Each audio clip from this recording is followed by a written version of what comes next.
I'm Tyler Hobbs. I'm on Team Ivory along with Marion Duvernay and Joshua Ware. We were on the duct cooling system.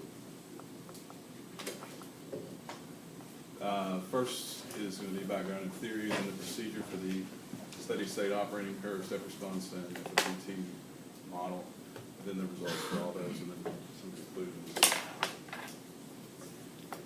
The background for the duct cooling system is the air inside of the system is cooled based upon motor input, the MFT right there on the black diagram, and the output measured in is designated as CFT is measured in degrees Celsius.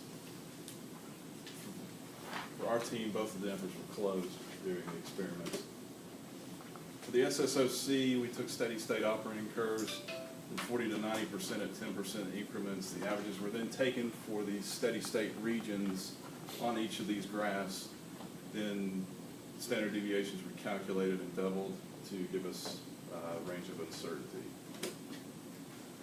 For the step response, gain was taken as a change, the change in output over the change in input, delta C over delta M, resulting in a gain of K. The dead time was the amount of time that it takes for the system to respond after the change in input, measured in minutes.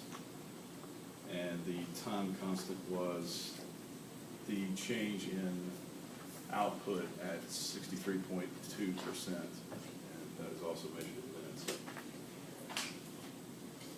These measurements were then taken, gain, dead time, and time constants, and fixed to graphs for the lower down, lower up, middle down, middle up, upper up, and upper down regions. The values were taken, put onto a graph, and then uncertainty bars were added to the graphs using the student T.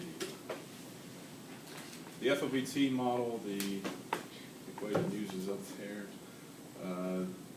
Excel spreadsheet was used for calculating, for comparing the FOPDT model to an actual step-up and step-down experiment.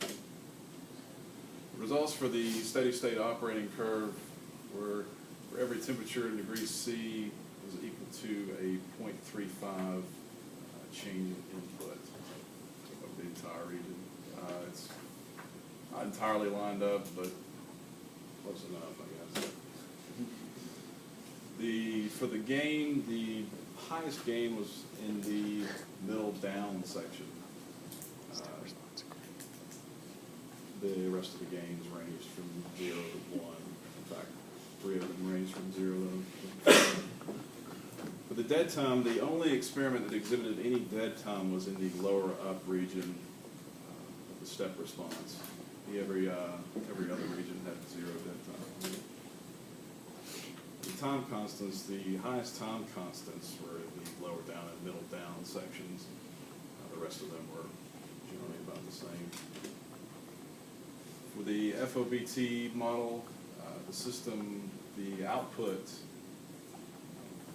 input was modeled just about perfectly. It's the two lines. You can't even see the green line because the orange is on top of it. The output is close but not exact, especially in the step up. Step down is about the same. It's a little bit better for the output starting out, but still it's not exact, but generally about the same. For the step up and step down, the two top tables up there, the one that says data is the one calculated from the data. The one that says model is the one that is from the model. The model seems to calculate the gain and time, the gain and dead time pretty dead on, but the time constant seems to be a bit lacking. A 60% difference for the step up and a 15% difference in the step down. Conclusions for the SOCC: the duct cooling system was on a steady state operating curve of temperature in degrees C is equal to 0.35 change in output. The step response, the gain was the highest in the middle down region. It was lowest in the upper up region. The overall gain values ranged from 1.73 degrees C per percent to 0.05 degrees C per percent.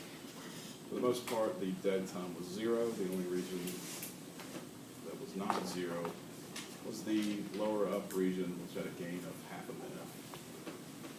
The time constant was highest in the lower down and middle down regions. The time constant was lowest in the lower up, middle up, and upper down regions.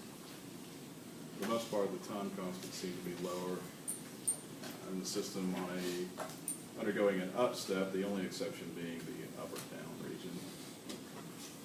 The FOPDT model seems to be able to accurately predict the gain and dead time of the experiments, but does not seem to be too well at calculating the time constant for the experiments we ran it through, with percentage difference being as high as 60% on the step up.